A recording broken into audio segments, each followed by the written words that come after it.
Into the stream, lovelies. I don't know how to flip the screen. Pop out dashboard.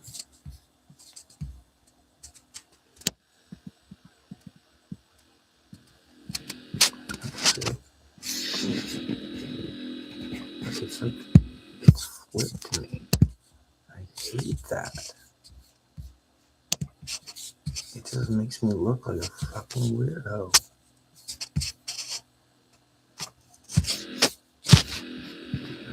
Fucking weirdo.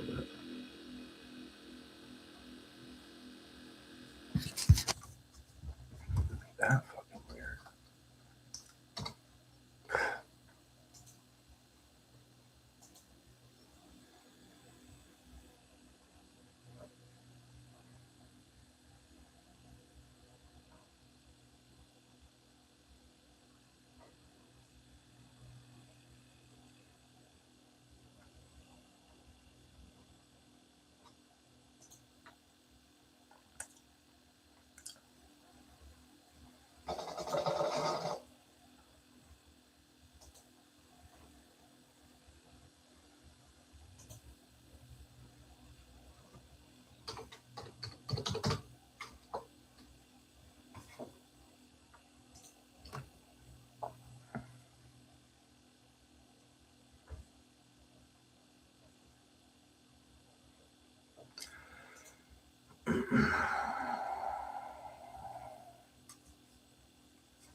The fuck is going on right now?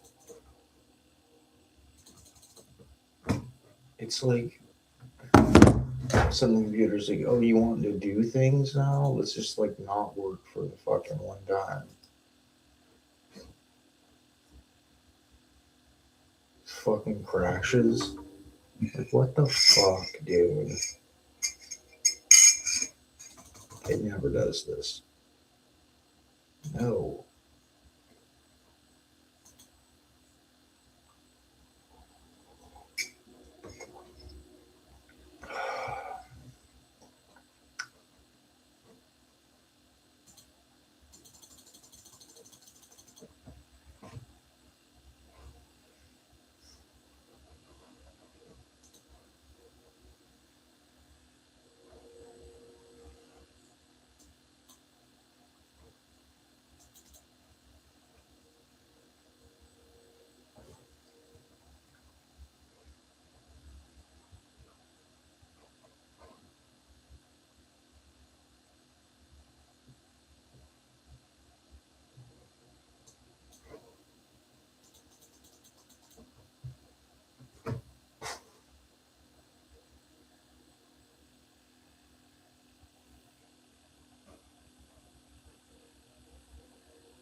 Unbelievable, dude. Never fucking does this.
Why is it taking so long to do anything? This is crazy. Holy fuck.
Why is it just turning off?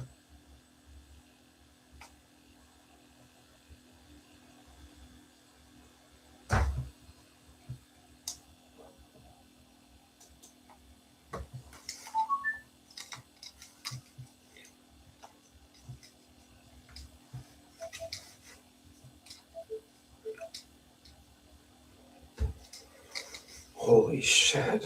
It's unreal.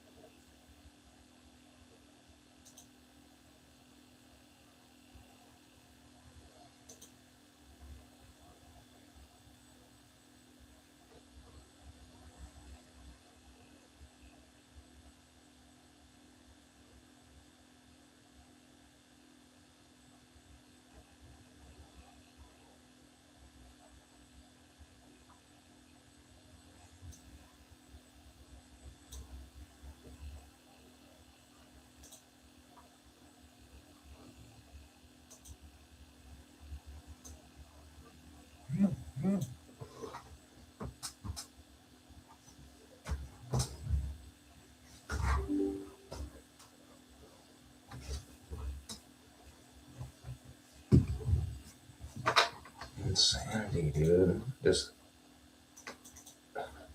thing is just trash. It needs to be thrown in the fucking garbage. Complete factory reset.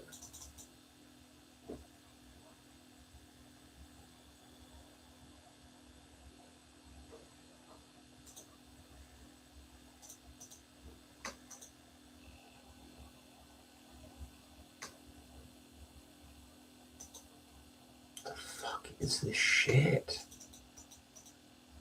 Can't wait till Iran is gone because watch all of the fucking viruses and all of the fucking insane shit that happens on computers stop happening or slow down.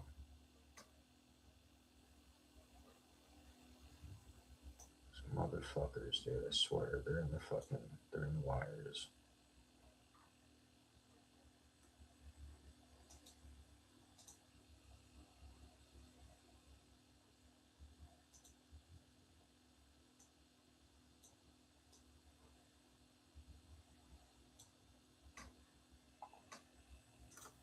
It's like the first time I fucking do this and it will not fucking work. Crazy. What are the odds?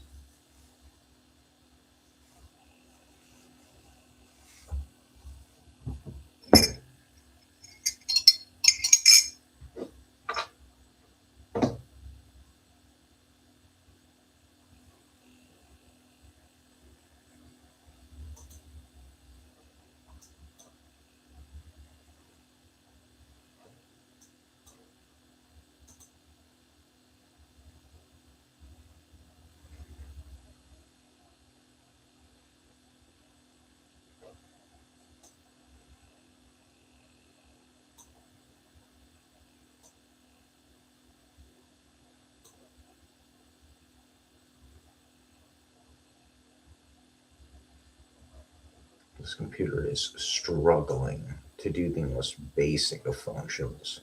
I don't even fucking use it. I think it's just been garbage from the day the box opened.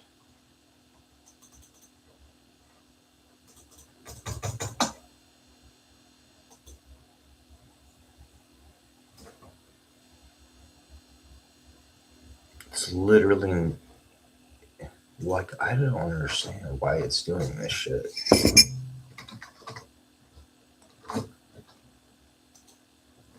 It won't even play a single fucking. It won't even go to a website. Piece of shit, this thing is.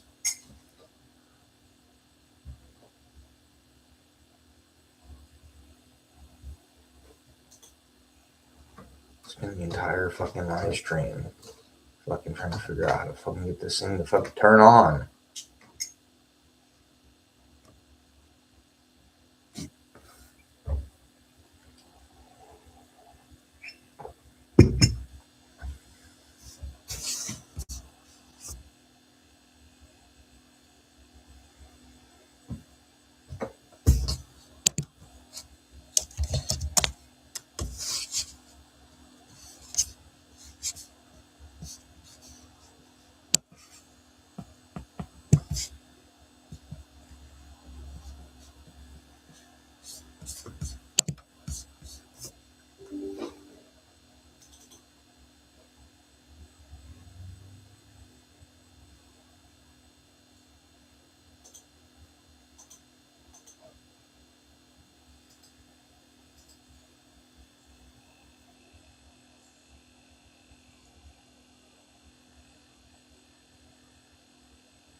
I swear there's like new AI shit where they know like when you want to do things.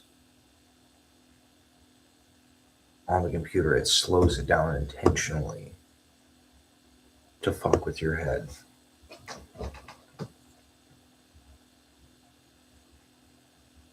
Other times when you're just like, I just want to play music or something, the computer's like, oh yeah, no problem, like, music.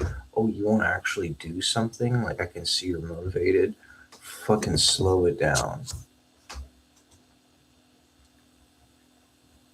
The CIA fucking.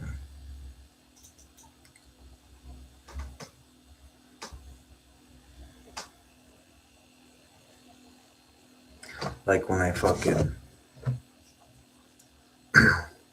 Like I'll have the phone in my hand, listening to music for half an hour. I put the phone in my pocket, take fucking 30 steps, add. Because they know. Oh, you might not even want to just like, oh, reach into my pocket, take it out, click the add button. Think about it.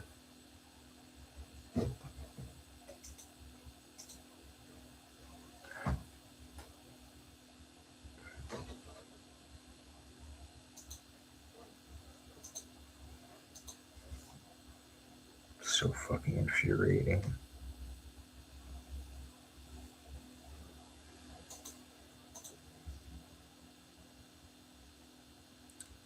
Where's all the subscribers at? Yes, it is 8 in the morning. 8 in the morning on a Friday morning. People are working.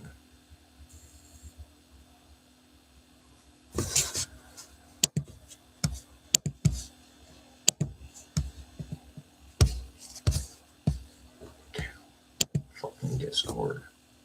God.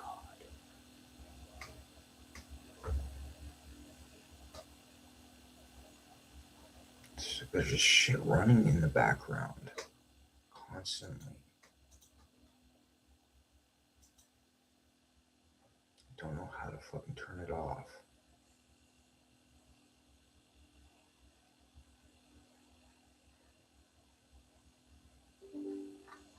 It's always some weird shit. Constantly trying to do shit.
Lost our fucking viewer? What the fuck?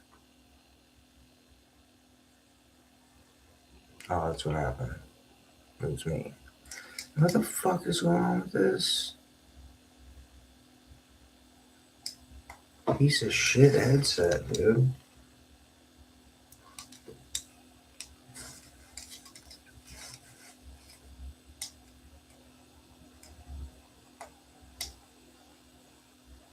Motherfucker.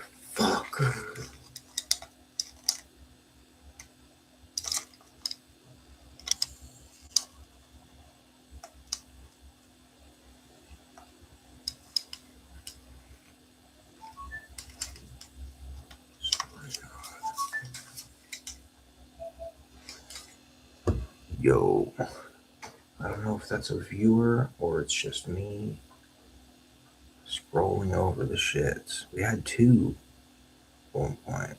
Just like, welcome to the fucking stream. Waiting for Trump.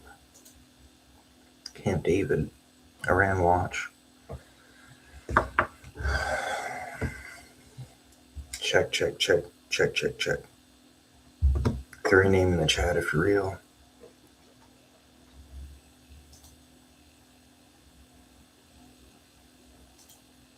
The Save America Act become the Save America.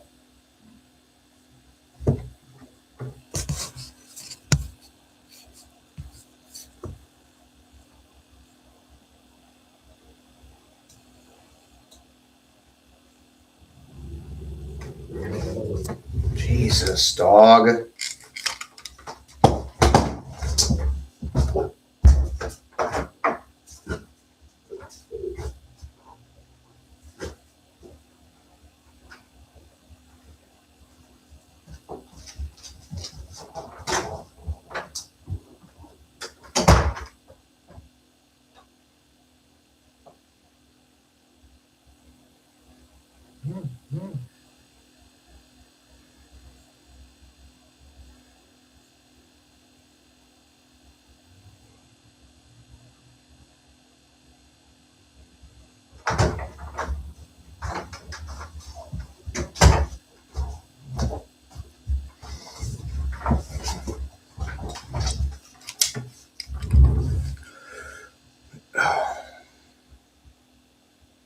Is the microphone? Yeah, the microphone is picking something. Check, check, check, check, check, check. Do I gotta get closer? Whatever was left.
I want the best of Bach, not just random shit.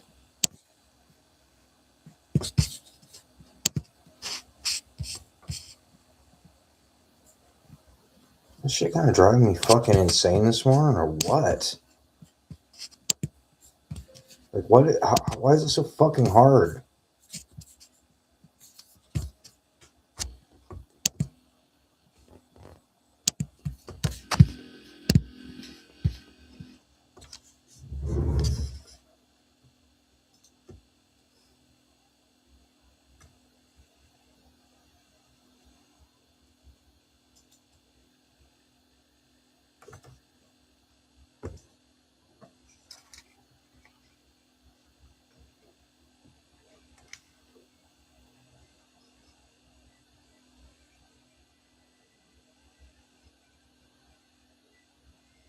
Well, that's not working.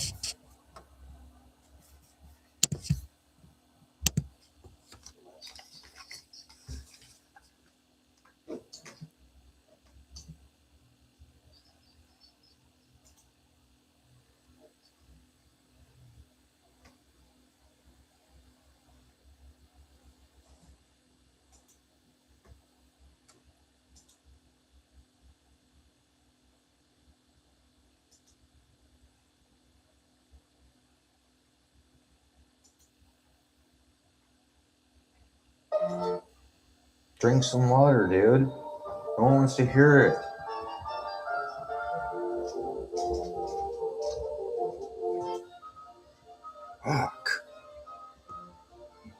driving me fucking nuts.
We are. Oh, what?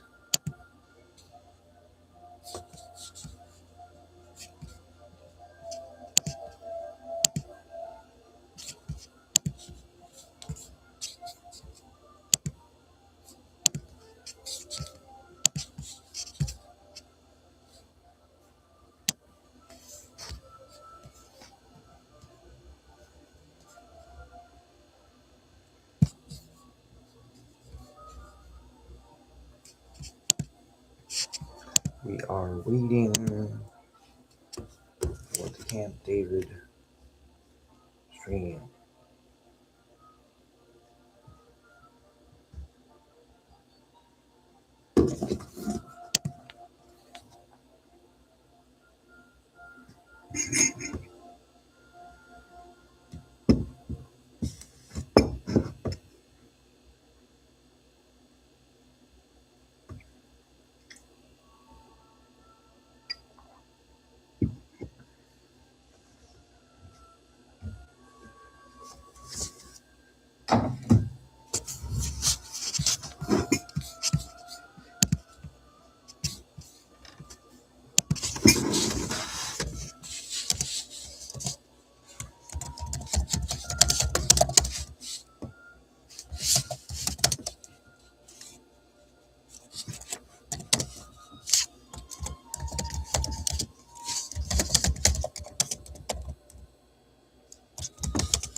What the fuck?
Where's the volume?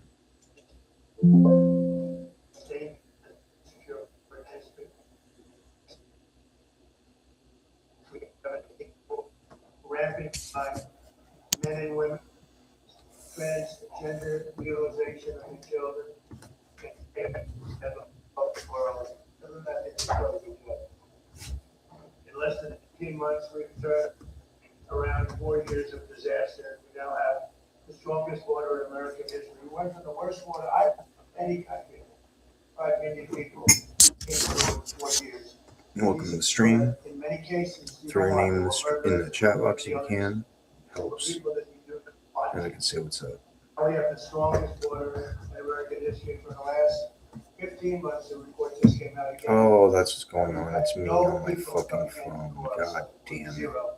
And it's almost hard to say because you can say, is that even possible? And 25 million people came in. We have no people coming in illegally for us at that border. And that's in history, so think of that zero, a big beautiful zero. The murder rate saw its single largest drop ever recorded to the lowest time in 5 years. That goes back to, think of it, it goes back to 1900. The lowest murder rate in the history of our country. So that's something. Today, I just want to mention that we heard in Minnesota there was a cyber attack, and they blame it on Iran. I don't think so. I blame it on Minnesota because they're grossly incompetent. There was a cyber attack with 30 water plants, and I would blame it on Minnesota and the governor, the corrupt governor of Minnesota. Corrupt governor of Minnesota. Iran should be so lucky. Iran's got bigger problems than worrying about Minnesota. This month it was announced that inflation is dropping at the fastest rate in more than 6 years. Walmart, Sam's Club, Giant Eagle, and others are slashing prices by hundreds of grocery stores. All of the stores, throughout the country, they're slashing prices. Something for a long time. This is my last administration. The stock market has set 73 all-time record highs since the election. That means all-time record highs, 73 days out of a very short period of time. And the typical 401k is up by more than $30,000. And when you think of that, if you add another $1,000 to it, it will be, we set the record in the last administration, the record is still standing. This administration is going to blow my last administration away. When the factories that we're building at record, that we're not building them, all over the world they're building. They're coming from all over the world. They're coming from Germany with the cars. They're coming from Germany, from Japan, South Korea, Canada, from all over the world. They're building oil plants. Otherwise, they have to pay tariffs. The tariffs have made our The audio country just cuts out so fucking much. It just drives me so all of fucking this, insane. I'd like to say, was the election on November 5th. It was the Throw this in election. the That's fucking fine. dumpster.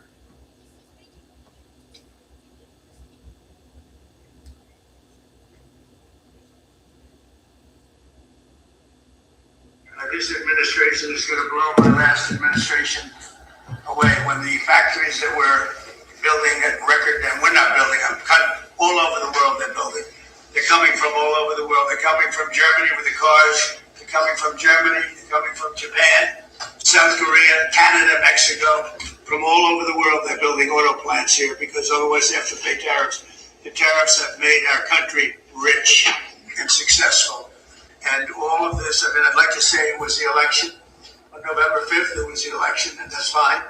But without the election, you wouldn't have what I've done economically. So we have the most successful environment that we've ever had. There's never been anything like it from the standpoint of investment into our country. It's 5 to 6 times higher than anybody has ever seen, than any other country, not just us, has ever had. On July 4th, we launched Trump accounts, a key provision of our great, big, beautiful bill. And these tax-free investment savings accounts have already been activated by over 7 million children. These are investments made in our future, which is our children. Our children are the most important aspect of our future, with more being added each day. So it's a tremendous hit. Over 7 million, and really just got going, I would say, Scott, about 2 weeks ago when it was, we got the final approvals. And we have over 7 million. Actually, there's never been anything quite like that. But millions of accounts are pre-funded with $1,000 from the U.S. Treasury or generous gifts from private donors like Michael and Susan Dell and others who have given billions of dollars. Billions. People are putting up hundreds of millions and billions of dollars into it and buying really a great future for children. When they turn 18 or when they turn 21, instead of having no hope, no future, they will end up with hundreds of thousands of dollars and maybe even more than that. So it's going to be something to see. With modest additional contributions, they'll grow by numbers that it could be over $200,000. We're looking at the timeline. I wish we had an economy like we have now with the stock markets going up, but they will benefit by our country being successful. And we're going to give every child a head start on the American dream. So go to trumpaccounts.gov. They're really something the whole world's talking about it, and it's far ahead of schedule. Nobody thought it would be as successful as it's been, but it should be. It should be. And we start them off with $1,000, and this was part of the great, big, beautiful bill. With my most favored nation policy, you could say this is even a bigger thing if that's possible. On drug prices, we're achieving record discounts on prescription drugs. The prescription drugs were going through the roof for many years, and now we're getting record discounts with price differences of 300, 400, 500, 600%. Nobody's ever heard of a thing like that. And what this is all about is that we had the highest prices anywhere in the world by far. Most expensive drugs, prescription drugs, and others. The highest in the world. The whole world was laughing at us. We paid for the rest of the world. We subsidized the whole world. And I said, we're not going to do that. And I started it in the first administration. I took it up. Obviously, Biden wasn't able to do anything about it because you had to get the consent of the drug companies, and you had to get the consent. More difficult would be the consent of other nations. The other nations had to agree, but they were paying a fraction, sometimes 10%, 20%, 40%, 70% less. So I had to call them and I had to get them on, and I said, if you don't do it, we're going to have to charge you tariffs. And they all said no at first, very politely said, sir, we can't do that. We're not going to double our prices. They had to double their prices, and in some cases triple their price, and we would come down. So a pill that sold for $10 in Germany would sell for $130 in New York. Same pill from the same company, the same factory, the same plant, the same laboratory. From $10, and we pay $130. I said, no. Now the world is a bigger place, so it's not as bad as it sounds for them. So they went up to 20, and we came down to 20. So we now have the lowest drug prices anywhere in the world. We're tied with the lowest, but we're basically its favorite nation. So we have the lowest drug prices anywhere in the world from the highest drug prices anywhere in the world. Now, what that does for your health care, I mean, I see these fake polls where the Democrats have wonderful numbers on this stuff, and they are horrible what they've done. Obamacare is a total disaster. It's a costly wreck. It's unaffordable. We call it the Unaffordable Care Act. It's a disgrace. They never even thought of being able to do something like this. They didn't even try. So I got the drug companies first, and then I got the countries. And the drug companies agreed because they knew the countries wouldn't agree. And when I called Germany, France, when I called the UK, when I called all of these countries, I said, you got to do it. It's unfair. We're paying 10 times more than you're paying for the same drug. You can't do this. And they said, well, we're not going to do that because we're going to have to double our price in order to make you happy. I said, no, maybe you're going to have to triple your price. They said, well, we can't do it. I said, that's all right. You can't do it, then I can't do something also. And I'm going to charge you very substantial tariffs, which are far more than we're talking about. And they all said, we'd love to do it. We'd love to do it. It would be our great honor to do it. So nobody else would do this. This would have never happened. So your drug prices have gone down. My numbers not even thinkable. My first term, I had the privilege of having lower drug prices from the beginning of the year till the end for the first time in 28 years, you remember. And I called a news conference to announce it. So the year it ended, and I was turned out 1/8 of a percent. 1/8 of a percent. Little tiny this much. It went down that much during 1 year. First time in 28 years it went down. It was always like this, just up. More expensive. And I called the news conference. I was so proud of myself. And I said, ladies and gentlemen, first time in 28 years, drug prices have gone down from January till the end of December. And I want to just congratulate everybody for being a part of this wonderful experiment. And 1/8 of a point now, we're talking about 400, 500, 600% coming down. We pay the lowest drug prices anywhere in the world from the highest. So, and I'll say it again and again because the press doesn't want to report it, the fake news doesn't want to report it. They don't want to talk about it. What that does for healthcare, Bobby, is unbelievable because medicine's a big part of healthcare. So I wish that people would understand that, and I hope they're going to vote for us in the midterms because you'll see some stuff that will be horrible because they can blow it very fast if they don't know what they're doing. So your drug prices are great. I saw Spain yesterday, and I watched the catastrophe that took place. It looks like an invasion of a country by hundreds of thousands of people. And that same thing's going to happen to us if the Republicans don't get elected, except worse, much bigger, much easier to get into, despite the fact that we have built thousands of miles of wall, which I said we were going to do, but we didn't have that, forget it. But we have the safest border in the world. If we're not in office, our country will be invaded at levels that made Spain look small time. And when I watched it, I said, boy, I'm going to say it because I knew you were going to be at Camp David. And I say, that's going to be a talking point for the midterms. Because when you look at what happened to Spain, they don't know what to do.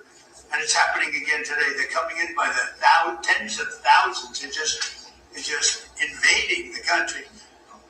And what that is weak law, bad management, but very liberal law.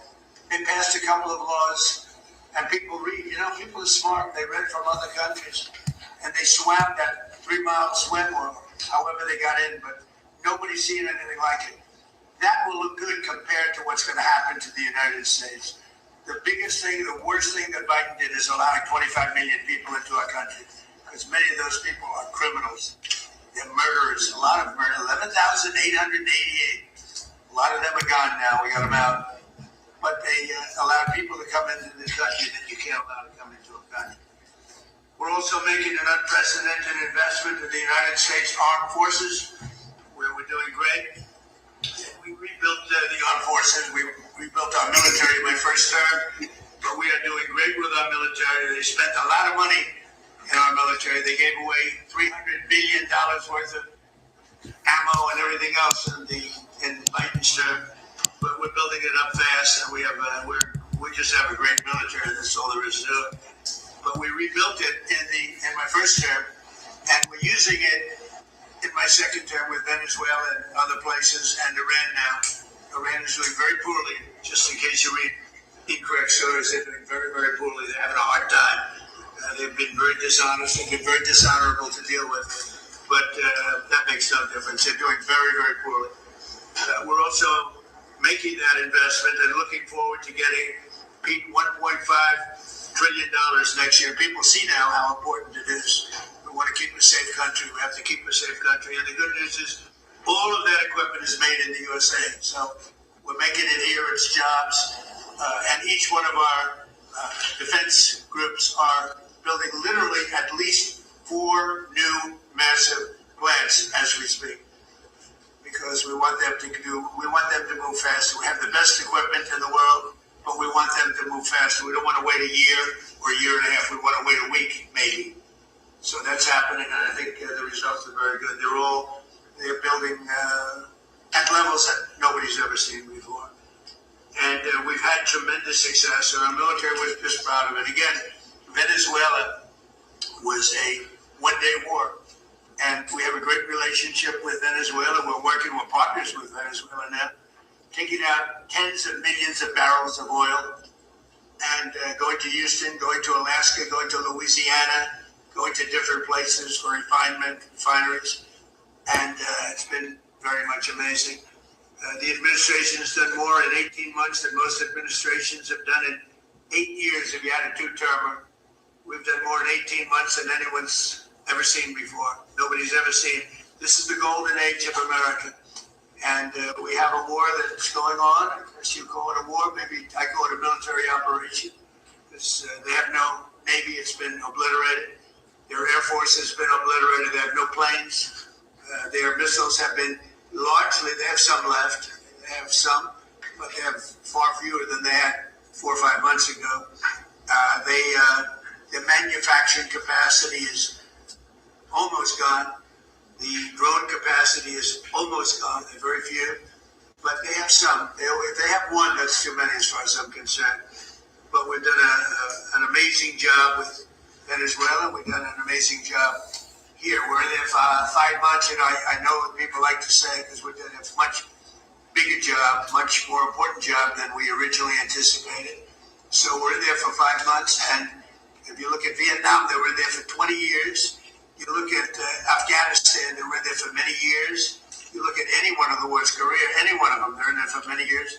We're in for 5 months, and we have obliterated their military capacity. Again, they've got some left, but soon they won't have some left. So I just want to thank everybody around this table. You've been very special. I want to thank a lot of the media people because many of you have been very, very fair and that's one of the reasons you're here, frankly. But you've been very fair. You've covered me this time much more fairly, I think, than the first term. The first term was a great success. We had the greatest economy in history in the first term, and this term is going to blow it away. I think this term is going to actually blow it away. So it's an honor to have you, and I'd like to ask our great Vice President, J.D. Vance, to say a few words, followed by Marco and Pete and Scott and Bobby Kennedy. Okay? Thank you very much, everybody. Please, J.D. Well, great. Thanks, Mr. President. First of all, thanks for having us at this historical and beautiful place, and it's an honor to be on the team, an honor to be able to work on fraud, which is what I want to talk about today, though I know we have a lot of things going on. This has been an amazing team, from Kelly Loeffler at SBA to Doug at the VA to Todd and Bobby Kennedy. This really has required a whole administration approach to try to tackle fraud. There are a few things that I want to talk about and celebrate.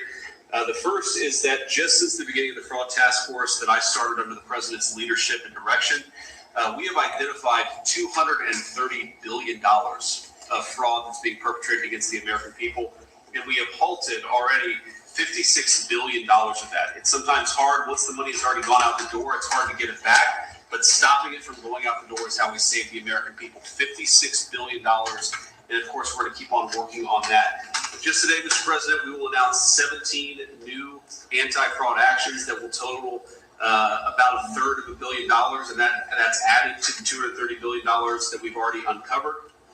And I want to just talk for the benefit of the American people about why do we care so much about this? Because what I always try to remind people is that fraud has two victims. So to give one concrete example, there is a program that is administered by Medicaid, and that program ensures that low-income moms and low-income babies have access to neonatal care. Now, I think most Americans probably share my view that this is one of the great things about the United States of America, that if we see a baby and we see a young mother that requires help, we help our fellow Americans. That's a good thing. It's something that we should be proud of. And yet, there is a program that has defrauded the moms and the babies who benefit from these. You've gotten people who've gotten rich by setting up false companies that are providing false services. So who loses in that equation? Number one, of course, is the American taxpayer that is $230 billion poorer because of the fraud that this country has let go on. But I actually think most importantly is that we've seen that program run out of money. So we've seen moms and babies unable to access the health care that they need because the fraudsters have gotten rich. That is a disgrace. And until the president ordered us to stop it, no one was doing anything about it. So we've made a lot of progress, Mr. President, in just under a year. But we're going to keep on working at it because we believe the American people deserve to have their money spent as you and the Congress have directed it. Big numbers here, finding tremendous numbers. They look like Elliot Ness. Does anybody know Elliot Ness? They look like that group of people you have lined up behind you. They're doing a great job. Yes, sir. Billions, think of not millions, billions of dollars is being recovered. Billions. And you haven't seen anything yet. We have things happening that people aren't going to believe. The level of corruption and fraud that took place under the Biden administration was unprecedented. And Minnesota, California, Maine Maine, believe it or not. You think of Maine as this wonderful place. Yep. It's the level of corruption is incredible all over the place. So, great job. Thank you very much. Thank you, sir. Okay. Please.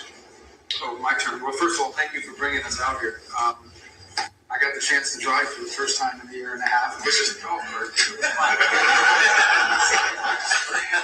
great. And so, just a couple points that we all know. We've followed in the news, obviously, the events in the Middle East, and others here to talk about that. Not that they're not important, but there's some other issues happening around the world, Mr. President, that you've shown great leadership in that have not gotten nearly as much attention. I think they deserve to mention today. The first is the International Criminal Court.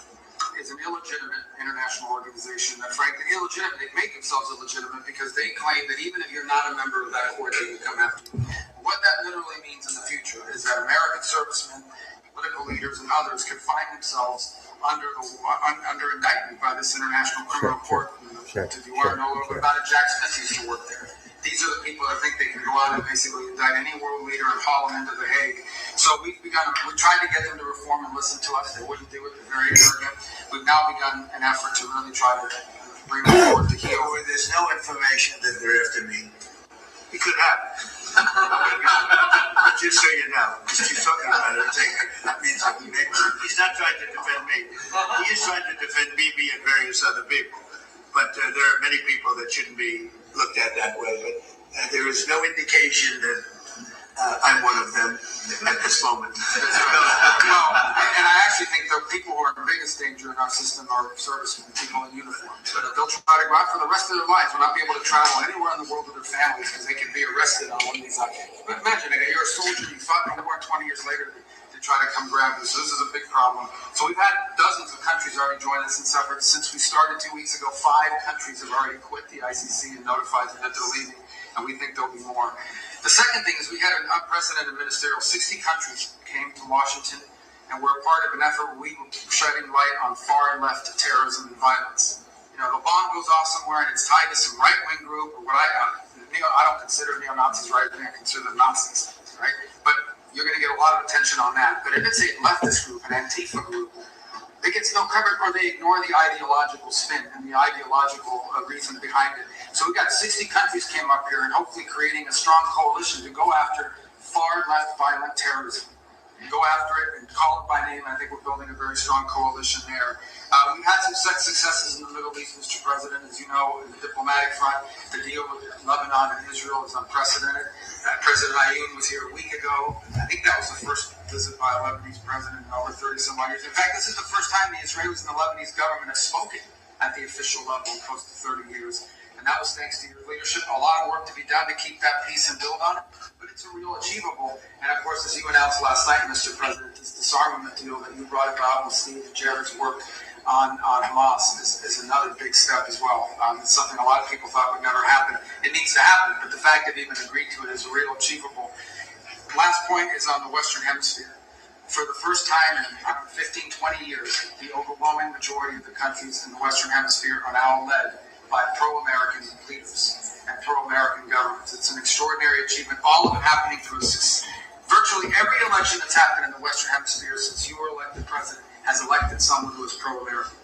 And I think this is an incredible situation. And last but not least, and I have to thank a number of agencies here, particularly the Department of War, after that terrible earthquake in Venezuela, within 36 hours, the full force of the American government was on the ground providing humanitarian assistance. It was a sight to behold. The USS Ford, I think, was in the port. Our Marines and armed service personnel were helping run their airport and their tower. It is one of the fastest, most dramatic, and most effective humanitarian responses, certainly in recent history, if not ever. And they came at the direction of the president. In fact, within an hour of that earthquake hitting, I remember because I was overseas, the president called and said, make sure we go in there and help these people recover from this. And we did. And thanks to your leadership, Mr. President. It's a great story. Enough needs to be told about it because the credit goes to so many agencies represented here today, but really the Department of War's effort was phenomenal. So thank you. Thank you very much, Mark. But just before we continue, I want to just congratulate Jay Clayton. He's with us today. As you know, he's had a big victory. He's going to do a fantastic job. His whole life has been about doing a fantastic job. So congratulations.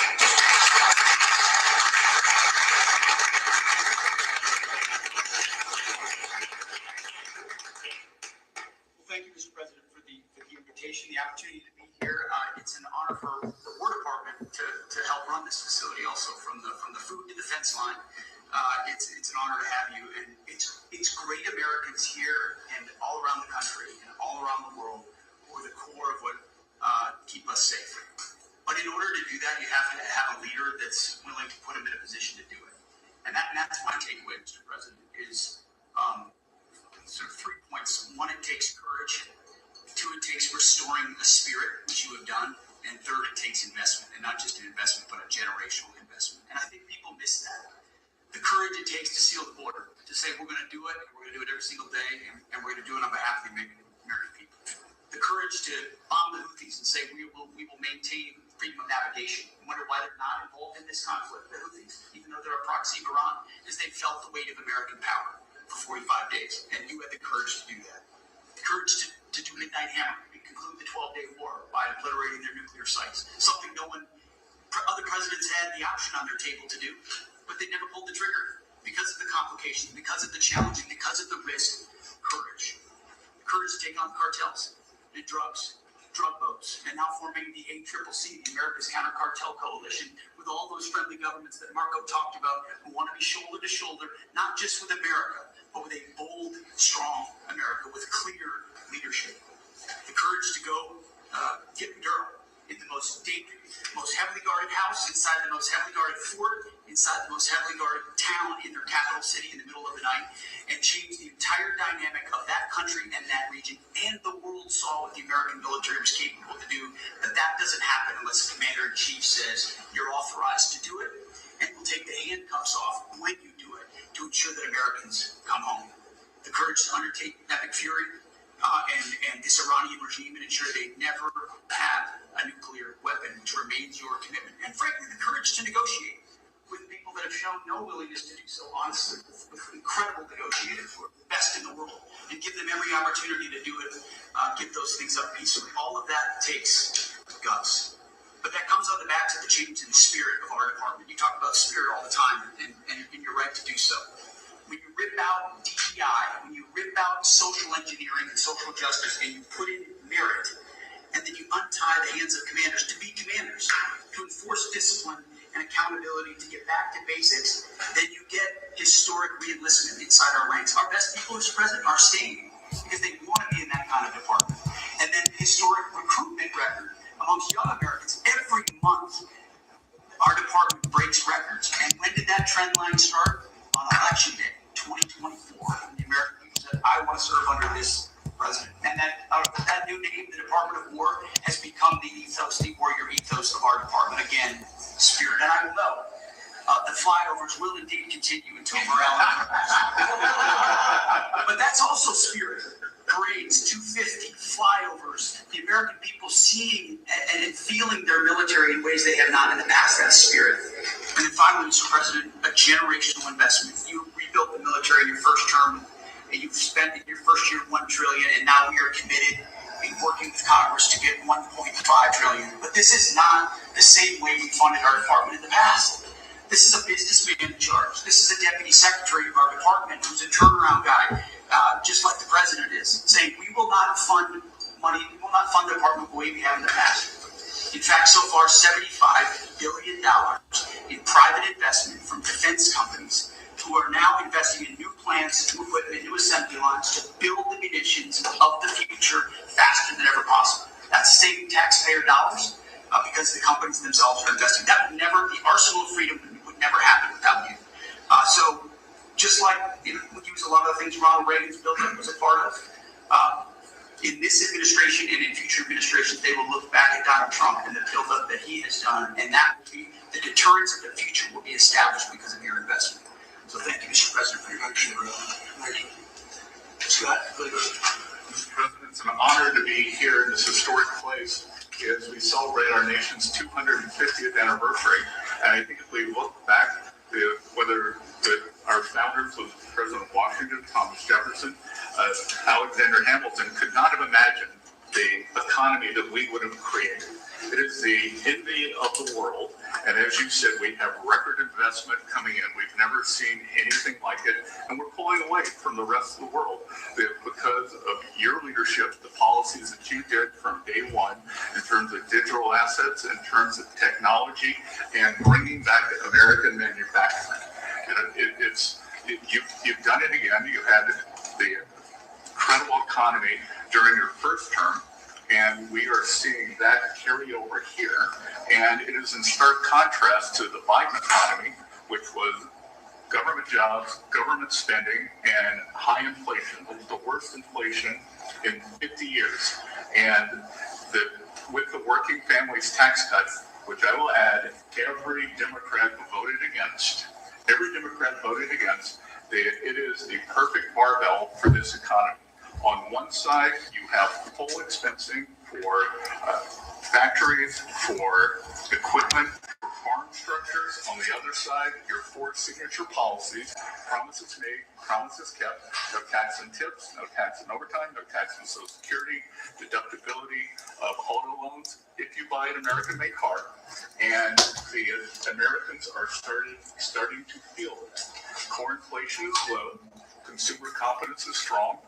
We have the highest consumer confidence came up today in 5 months, and Main Street is back.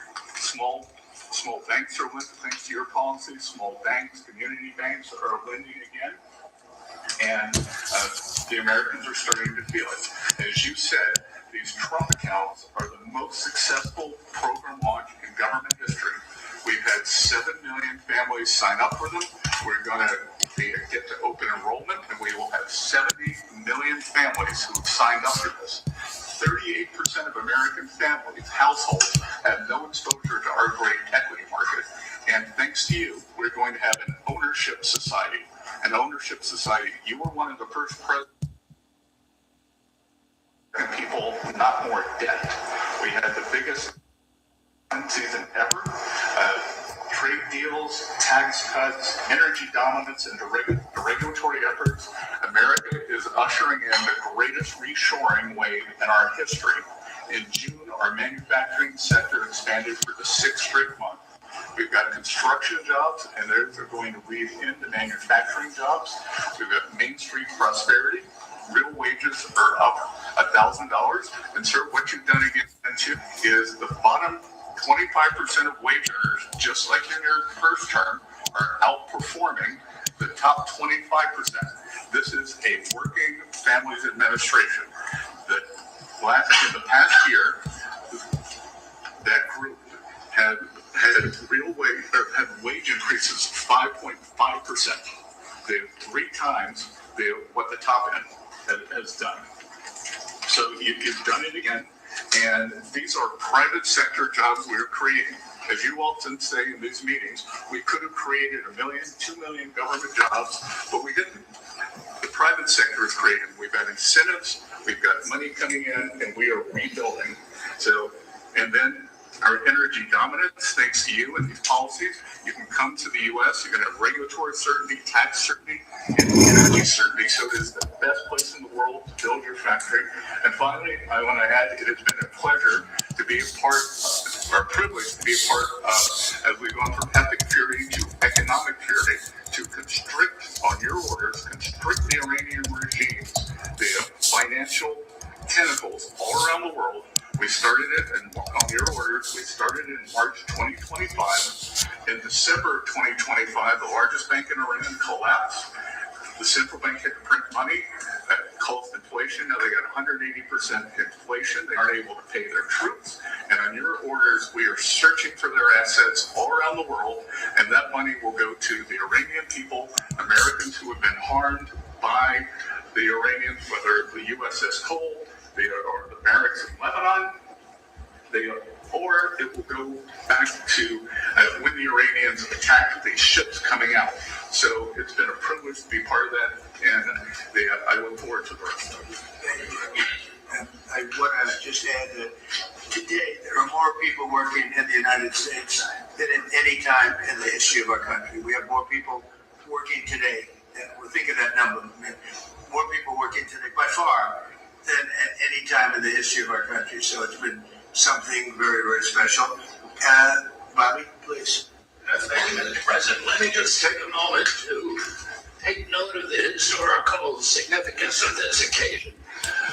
Before the press came in, you asked all the cabinet members who who had been to Camp David before, and I think about 3/4 of them had.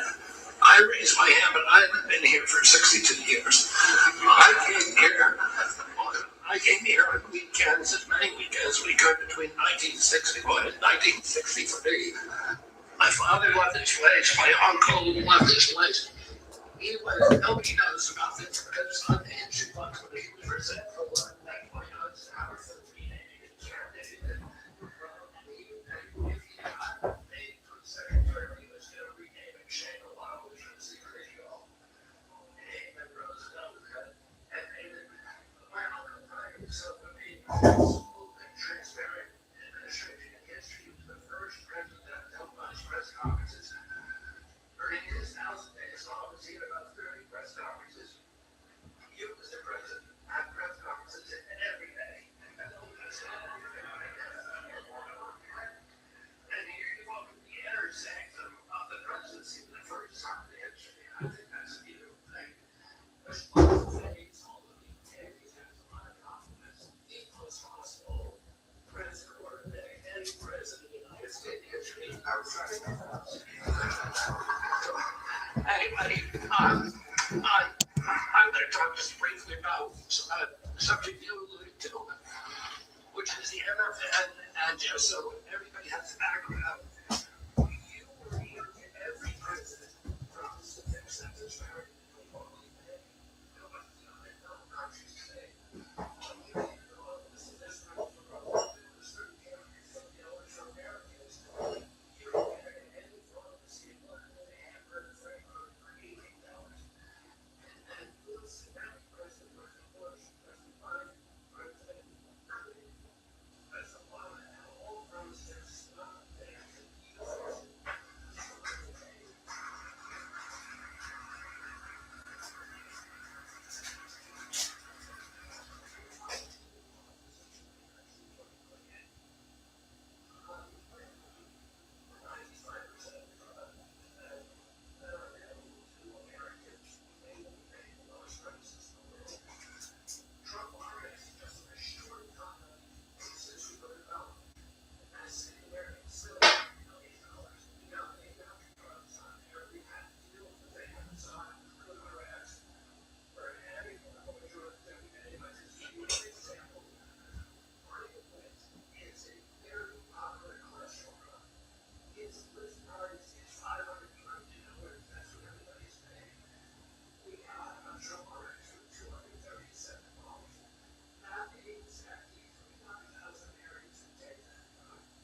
Fucking headphones are useless.